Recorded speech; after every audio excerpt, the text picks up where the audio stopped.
Exactement 17h03. Nous allons donc cette fois-ci parler à Florence Jonca-Adenau. Elle est professeure associée au département d'études urbaines et touristiques de l'UQAM. Bon après-midi, Madame Adenau. Comment ça va? Ça va Ça va bien, hein? fort bien. Fort bien. Ah, j'aime donc ça. Moi, ça va bien, même quand ça va mal, Madame Adenau, imaginez. Hein? Ben, c'est comme ça qu'il faut vivre. Absolument, absolument, absolument. Et là, mais il faut pas vivre au-dessus de ses moyens, Madame Adenau. Nos infrastructures commencent à faire défaut. Le métro, c'est un joyau pour nous à Montréal, n'est-ce pas? Une grande ville comme Montréal se doit d'avoir son métro, mais le métro prend de l'âge et a tendance à prendre de l'eau en même temps. Comment faire, surtout en contexte économique difficile? Et on n'a pas tellement le choix, hein. Le métro a été construit dans les années 60, en même temps que le tunnel Louis-Hippolyte-Lafontaine, Mhm. que le pont Champlain. Oui, Et dans les deux cas des autoroutes dont on parle, euh, le gouvernement a pris ses responsabilités et a entrepris de les rénover et oui, de le remettre à niveau.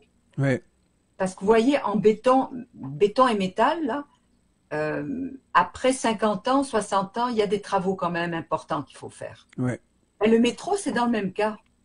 Le métro, il a été construit en béton, puis en acier. Puis il y a des wagons qui passent sur les rails. Et il a atteint lui aussi sa vie où il faut qu'on intervienne pour le remettre en état. Mhm. Et au moins pour l'entretenir plus fortement. Et c'est un petit peu ça le défi parce que il y a beaucoup de priorités, hein. Il y a Professeur, même si on sait que c'est un investissement, parce qu'on risque de dépenser, si on laisse aller, on risque de dépenser beaucoup plus, hein? C'est une forme d'investissement, mais en contexte d'austérité, qu'est-ce qu'on peut faire? Mais il faut, en contexte d'austérité où, dans tous les secteurs, il y a des problèmes de maintien des actifs, hein. Donc, qu'on parle de la santé, qu'on parle des universités, des cégeps, des écoles, des transports, tout a été construit à peu près dans les mêmes périodes, hein. Mhm. Alors, qu'est-ce qu'il faut faire? Mais il faut faire des priorités. Puis, il faut regarder, avoir un plan qui permette de prévoir, sur des périodes quelquefois un peu plus longues, des travaux qui vont pas, où on n'attend pas que ça tombe en ruine pour intervenir.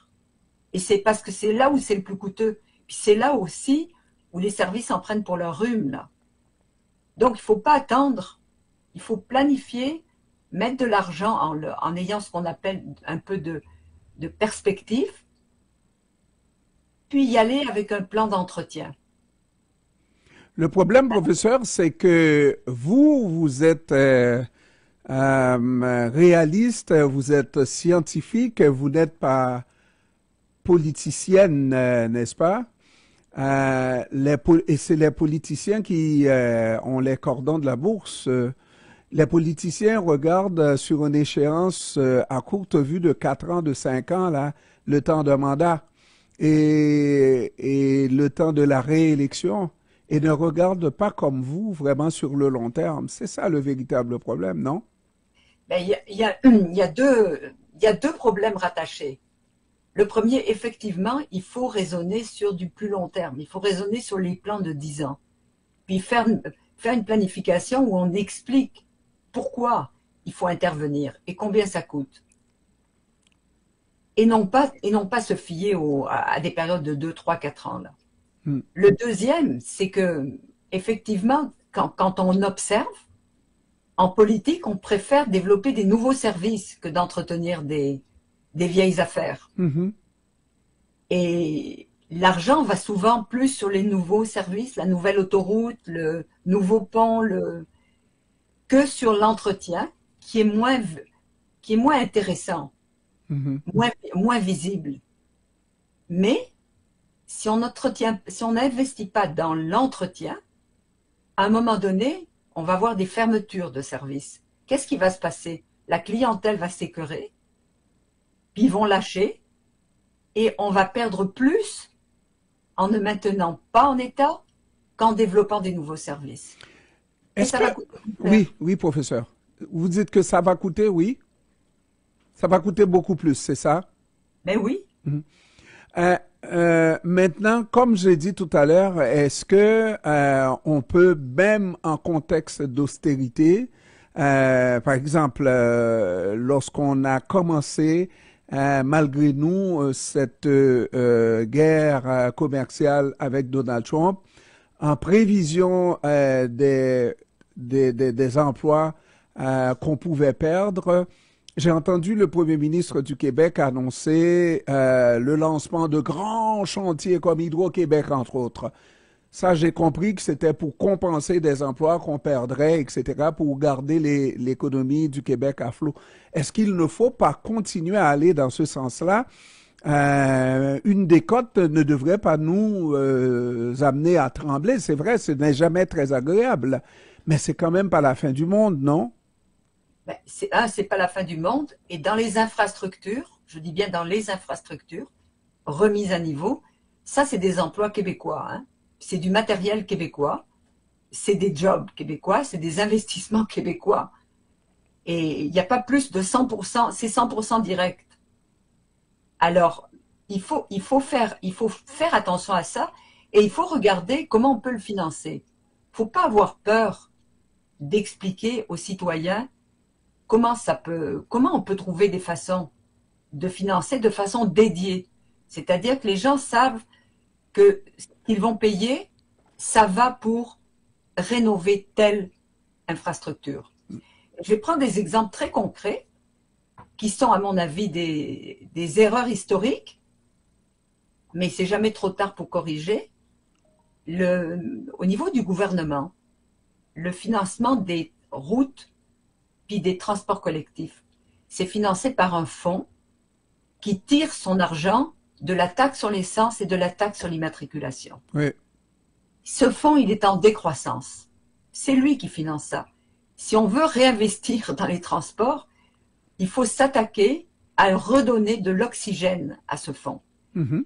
Pas normal, c'est pas normal que depuis 2013, l'essence n'a pas été indexée. C'est pas normal. Mais... Juste cet aspect-là, Mhm. un citoyen va dire le prix à la pompe, c'est une taxe. Mais non, c'est pas une taxe. Ça paye tous les intervenants. La vraie taxe, elle est de l'ordre de 9 sous. Est-ce est-ce qu'il ne faut pas être plus imaginatif et prévisionniste quand on sait que l'essence a une durée de vie plutôt limitée, hein?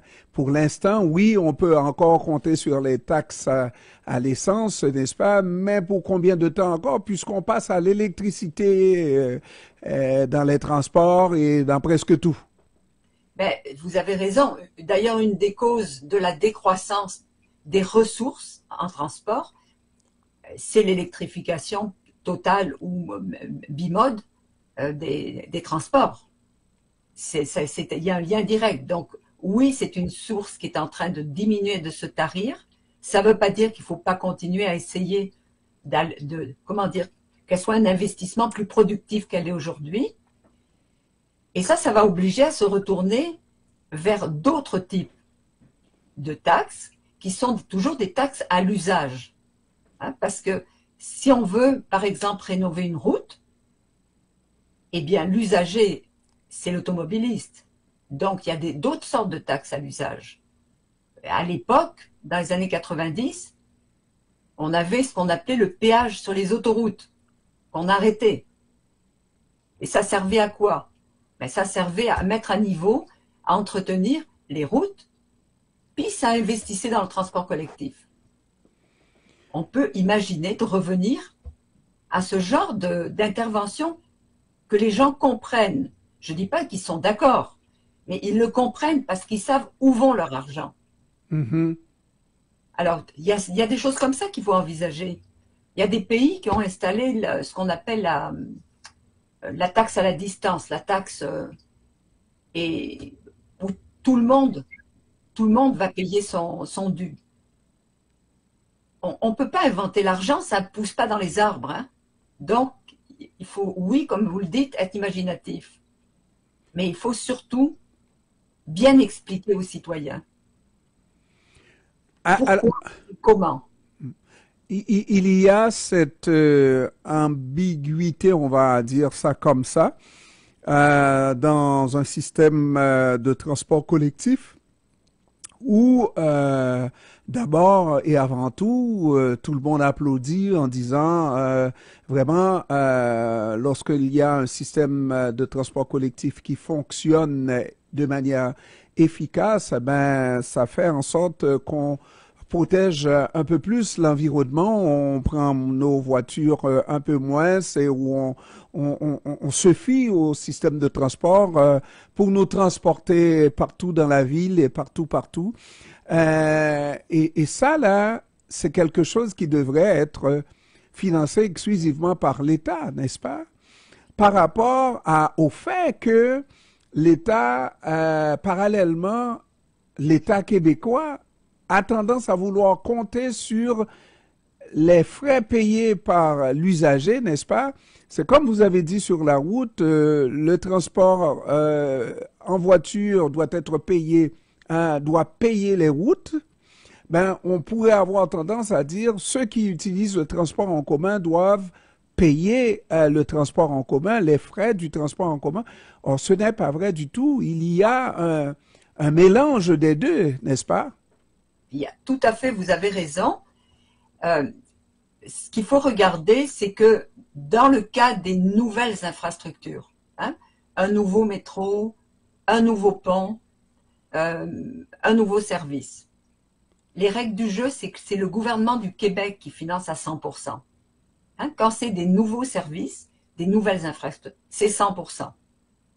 Quand on tombe dans l'entretien, autant des routes, mais principalement des transports collectifs, ça va devoir se partager entre l'État, l'usager et la ville. Donc, c'est pas les mêmes ratios. Maintenant, quand on dit qu'il faut tenir compte de l'usage, il faut aussi tenir compte du fait que les transports collectifs, ils ont un rôle de diminuer la congestion, de diminuer les gaz à effet de serre, de transporter plus à temps et plus économiquement, je dis bien plus économiquement, les citoyens.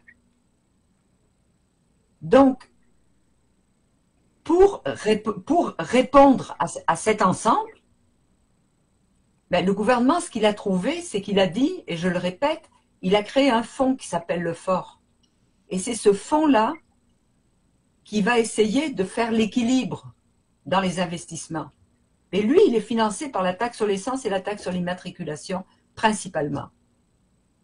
Donc, on va la tirer d'où, cette taxe? Ben, on va la tirer de ceux qui circulent, qui utilisent leur automobile. Et c'est correct comme équilibre.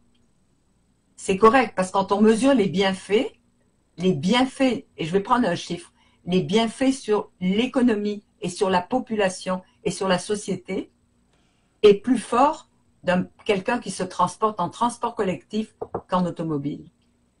Ouais. Je regardais les chiffres il n'y a pas très longtemps, les chiffres mis à jour de juste la région de Montréal. Les chiffres les plus récents, ça nous coûte 5,5 milliards les effets de la congestion sur la grande région. 5,5 milliards. Hein? Oui. Quand on prend tous les effets, c'est énorme. Tout ce qu'on est capable de diminuer au niveau de la congestion, peu importe les moyens qu'on utilise là, va déjà nous faire économiser et va permettre de laisser plus de flexibilité pour investir autrement. en sorte que tout le monde gagne. Ça veut dire que tout le monde devrait contribuer, incluant les industriels, les gens d'affaires, n'est-ce pas, qui gagnent à ce qu'il y ait moins de congestion sur nos routes, sur nos ponts. Exactement. Et c'est vers ça que on a beaucoup parlé de la réforme du financement des transports. Mais elle est toujours pas sur la table. Elle est toujours pas avec. Il y a eu des réflexions qui ont été faites pendant 3 ans avec un chantier sur le financement qui était dirigé par le gouvernement du Québec. Mais on les a pas les solutions actuellement sur la table. Puis on peut pas. Vous aviez la bonne question que vous posiez, c'est au moment où il n'y a plus d'argent, où il faut investir partout, où il y a les risques commerciaux avec nos amis américains, comment on fait? Puis il faut être effectivement imaginatif, mais en même temps, il faut être réaliste. L'argent, ça en prend. Puis en transport, la façon de le financer, c'est un fonds dédié, puis c'est ce qu'on se dit, la taxe sur l'essence, taxe sur l'immatriculation, une plus grande participation des entreprises. Alors, quelquefois... Un retour